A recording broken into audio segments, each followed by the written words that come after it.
Hello student, আশা করি তোমরা ভালো আছো। গোল্ডেন আই ইনস্টিটিউশন চ্যানেলে তোমাদের সবাইকে স্বাগত। আজ আমি তোমাদের মাধ্যমিক 2026 সালের জন্য ভূগোলের 5 মার্কসের প্রশ্নের সাজেশন দিয়েছি। আমার আজকের এই ভিডিওটা যদি ভালো লাগে তাহলে অবশ্যই লাইক শেয়ার করো এবং কোনো নতুন স্টুডেন্ট হলে চ্যানেলটাকে সাবস্ক্রাইব করো। তাহলে চলো পড়ানোতে যাওয়া যাক। স্টুডেন্টস, তোমরা যারা 2026 সালে মাধ্যমিক পরীক্ষা দেবে তাদের জন্য ভূগোলের 5 মার্কসের প্রশ্নের সাজেশন। এই 5 মার্কসের প্রশ্ন দুটো পার্টে আসে। একটা আসে প্রাকৃতিক ভূগোল থেকে, আরেকটা আসে আঞ্চলিক ভূগোল থেকে। এই প্রাকৃতিক ভূগোলে 4টা প্রশ্ন থাকে, এটার থেকে দুটো লিখতে হয়।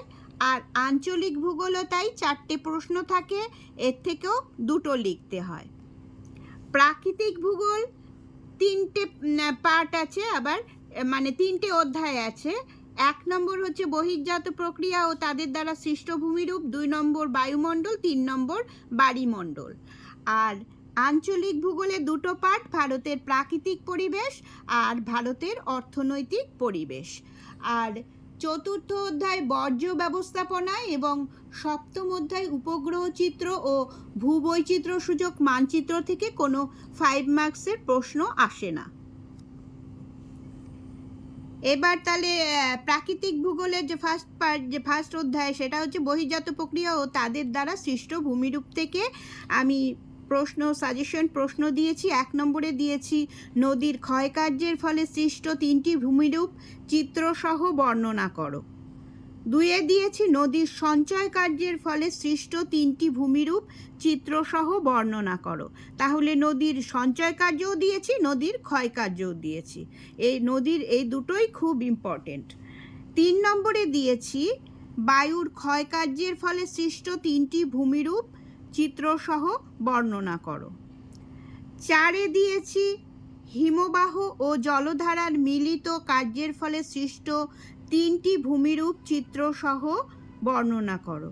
খুব ইম্পর্টেন্ট প্রশ্ন এটা এবারের জন্য, মানে 2026 সালে মাধ্যমিকের জন্য। 5 নম্বর হচ্ছে দিয়েছি বায়ু ও জলধারার মিলিত কার্যের ফলে সৃষ্ট 3টি ভূমিরূপ চিত্রসহ বর্ণনা করো।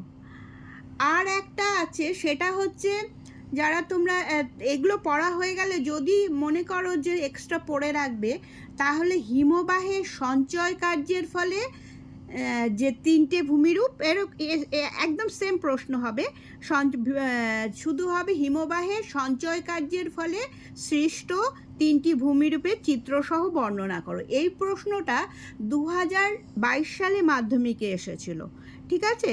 কিন্তু যেহেতু গতবার হিমবাহের ক্ষয়কার্যের উপরে প্রশ্ন এসেছে, তাই জন্য আমার এটা বেশি ইম্পর্টেন্ট মনে হয়নি, তাই আমি এটা সাজেশনে দেইনি, তবে তোমরা পড়ে রাখতে পারো। দ্বিতীয় অধ্যায় বায়ুমণ্ডল থেকে দিয়েছি। 1 নম্বর দিয়েছি ভূপৃষ্ঠে উষ্ণতার তারতম্যের কারণগুলি সংক্ষেপে লেখো। খুব ইম্পর্টেন্ট প্রশ্ন এবারের জন্য। 2 নম্বর রাসায়নিক উপাদান অনুসারে বায়ুমণ্ডলের স্তর বিন্যাস করে সংক্ষিপ্ত পরিচয় দাও।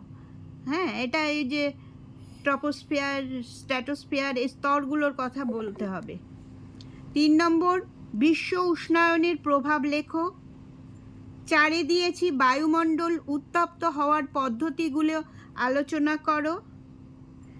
5-এ দিয়েছি পৃথিবীর বায়ুচাপ বলয়গুলির সাথে নিয়ত বায়ুর সম্পর্ক আলোচনা করো। খুব ইম্পর্টেন্ট প্রশ্ন। এরই একটা, যেহেতু নিয়ত বায়ু তোমরা পড়বে, সেই পরিপ্রেক্ষিতে এই প্রশ্নটাও পড়ে রেখো। তো এই যে 2018 সালে এই প্রশ্নটা এসেছিল, এই জন্য অথবাতে এই প্রশ্নটা আমি দিয়েছি। পৃথিবীর নিয়ত বায়ু প্রবাহগুলির উৎপত্তি ও গতিপথ চিত্রসহ ব্যাখ্যা করো। 6-এ দিয়েছি চিত্রসহ বিভিন্ন প্রকার বৃষ্টিপাতের পরিচয় দাও, অথবা শৈলক্ষেপ বৃষ্টিপাত কিভাবে সংগঠিত হয়, উপযুক্ত উদাহরণ এবং চিত্রসহ বর্ণনা করো।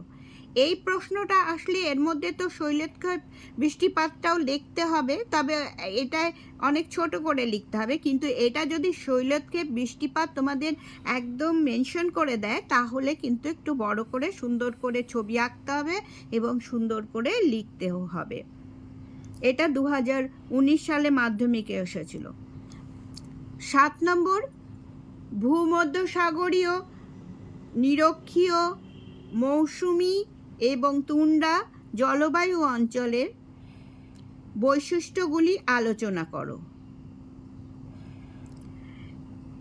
ভূমধ্যসাগরীয় জলবায়ু হচ্ছে 2020 সালে এসেছিল।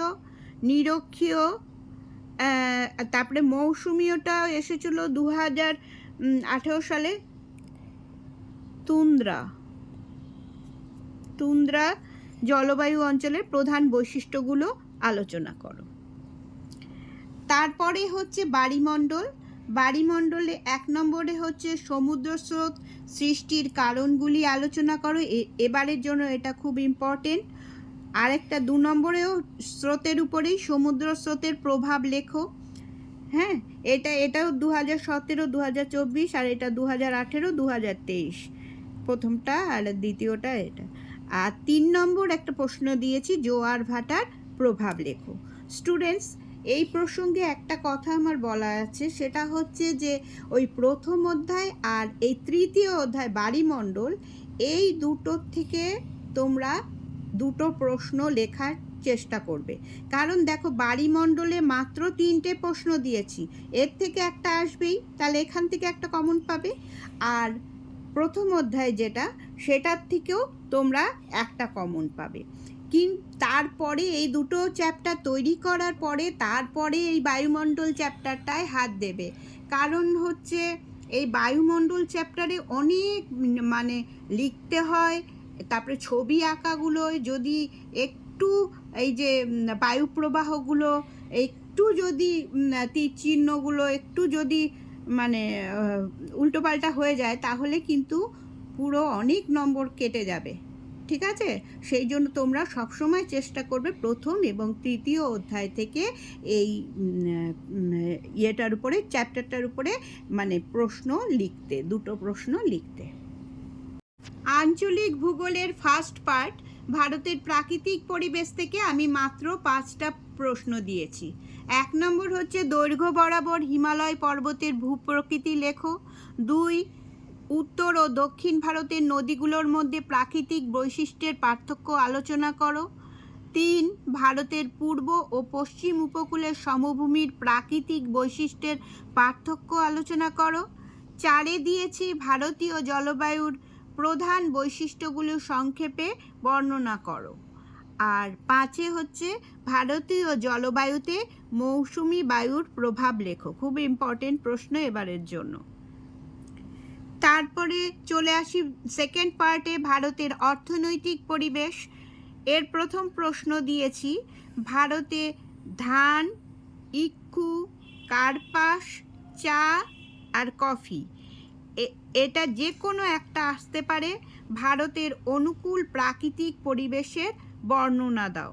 উৎপাদনের আর কি অনুকূল প্রাকৃতিক পরিবেশের বর্ণনা দাও। গম পড়বে না, গম 2025 সালে এসে গেছে, তাই এটার নির্দিষ্টভাবে বলা যায় না। তাই তোমাদের এটা থেকে যদি শিওর প্রশ্ন তোমরা লিখতে চাও, তাহলে এই 5টা জিনিসই পড়তে হবে। 2 নম্বর দিয়েছি পাঞ্জাব ও হরিয়ানার কৃষি উন্নতির কারণগুলি লেখো। এতে সবুজ বিপ্লব উল্লেখ করবে। ভারতের অর্থনৈতিক পরিবেশেরই 3 নম্বর প্রশ্ন হলো, পূর্ব ও মধ্য ভারতে অধিক সংখ্যায় লৌহ ইস্পাত শিল্প কেন্দ্র গড়ে উঠেছে কেন? এটা এবারে মোস্ট ইম্পর্টেন্ট প্রশ্ন। 4 নম্বর, পশ্চিম ভারতে অধিক সংখ্যায় পেট্রোরসায়ন শিল্প গড়ে উঠেছে কেন? এটাও খুব ইম্পর্টেন্ট এবারের জন্য, মানে 2026 সালের জন্য। 5 নম্বর, পশ্চিম ভারতে কার্পাস বয়ন শিল্প কেন্দ্রীভূত হয়েছে কেন? এটা 2020 সালে এসছে, এটাও এবার আসতে পারে।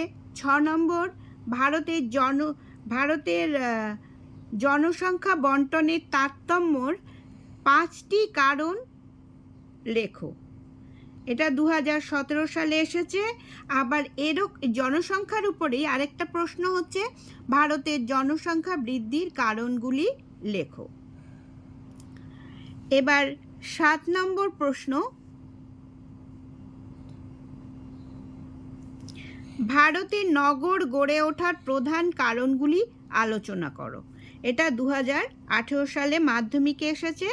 আর 8 নম্বর প্রশ্ন, ভারতে পরিবহন ব্যবস্থার গুরুত্ব আলোচনা করো। স্টুডেন্টস, নেক্সট ভিডিওতে আমি ভূগোলের 2 মার্কসের সাজেশন প্রশ্ন উত্তর সহ দেব।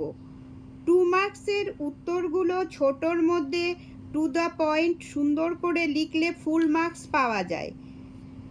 মোট 6টা 2 মার্কসের প্রশ্ন থাকে, টোটাল 12 নম্বর তোমরা ইজিলি পেয়ে যাবে, তাই আমি উত্তর সহই দেব।